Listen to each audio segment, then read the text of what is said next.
ప్రభు నామమున మీ అందరికీ వందనాలు. ఈరోజు దేవుని యొక్క వాగ్దానం, యెహోవా మీకు దొరుకు కాలమునందు ఆయన వెదకండి, ఆయన సమీపంలో ఉండగా ఆయన వేడుకొనండి.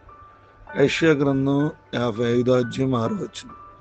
ప్రియ దేవుని బిడ్డలారా, మనిషి ఎలా ఉండాలని ఆశించి మనిషి తన కోసం తన పోలిక చొప్పున చేసుకున్నాడు.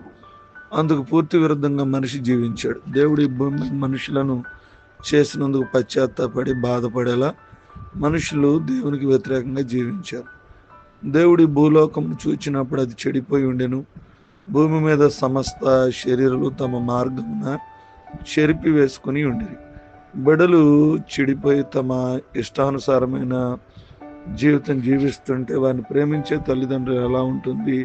బిడ్డలను చూచినప్పుడల్లా ఒక నరకంలా ఉంటుంది.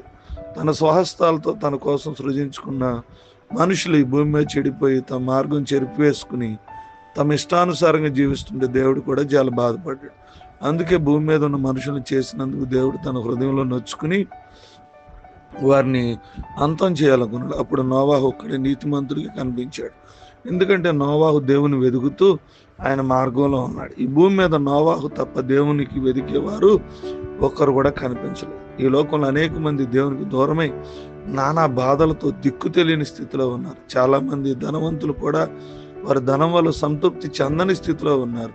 వారికి అన్నీ ఉంటాయి, కానీ ఏదో వెలితి కనిపిస్తుంది. దేవుడు లేని జీవితాలు ఎప్పటికీ వెలితిగానే ఉంటాయి. చాలా మందికి దేవుడు ఉన్నాడా అన్న అనుమానం వస్తుంది. కొంతమంది దేవుడు ఎవరు అని ఆలోచిస్తుంటారు. వారిలో ఇంకొంతమంది దేవుడిని వెతకడం ప్రారంభిస్తారు. ఎవరైతే హృదయపూర్వకంగా దేవుని వెతుకుతారో నేనే దేవుడును అని దేవుడు తను తాను వారికి ప్రత్యక్ష పరుచుకుంటాడు. దేవునికి దూరంగానే కొంతమంది ఉంటున్నారు. వారు తప్పిపోయిన కుమార్ని పోలినటువంటి వారు ప్రియమైన దేవుని పట్ల. అందుకే ఎవరైతే దేవుని వెతుకుతారో ఆయన సమీపంగా ఉంటారు. దేవుని వెతికినటువంటి వారు వేడుకున్నప్పుడు వారి యొక్క అవస్థతులు దేవుడు తీరుస్తాడు. కొద్దిమంది దేవుడు మనం కళ్ళు ఫలించను కాదు. తల వంచుకుందాం, కళ్ళు మూసుకుందాం. మహోన్నతుడ, ప్రేమ కలిగిన దేవానికి స్తోత్రాలు. రాత్రంతా కాచి మరొక శ్రేష్టమైన దినాన్ని ఇచ్చారు. వేకుని లేచి మిమ్మల్ని ఆరాధించే ధన్యత నేను భాగ్యాన్ని మాకు ఇచ్చినందుకు మీ స్తోత్రాలు. నేను వాక్యం ద్వారా మాతో మాట్లాడారు. మీరు దొరకాలని వెతకండి అన్నారు. సమీపంగా ఉండగా వేడుకోమన్నారు. మా జీవితాలు మీరు దొరికినప్పుడు వెతికే సమయం, సమీపంగా ఉన్నప్పుడు వేడుకునే సహాయం మాకు దయచేయండి. ఈ లోకంలో మనిషి అన్నీ వెతుకుతున్నాడు, కానీ దేవుని వెతకలేని స్థితిలో ఉన్నాడు. మేమైతే మిమ్మల్ని వెతికి మిమ్మల్ని ఆరాధించి ధన్యత దయచేయమని కోరుకోండి. ఈ దినమంతా మమ్మల్ని కాయండి ప్రభావ. మీ సహాయం దయచేయండి. మీ సన్నిధి మాకు అనుగ్రహించండి. మీ అపారమైన కృప దయచేయమని వేడుకోండి.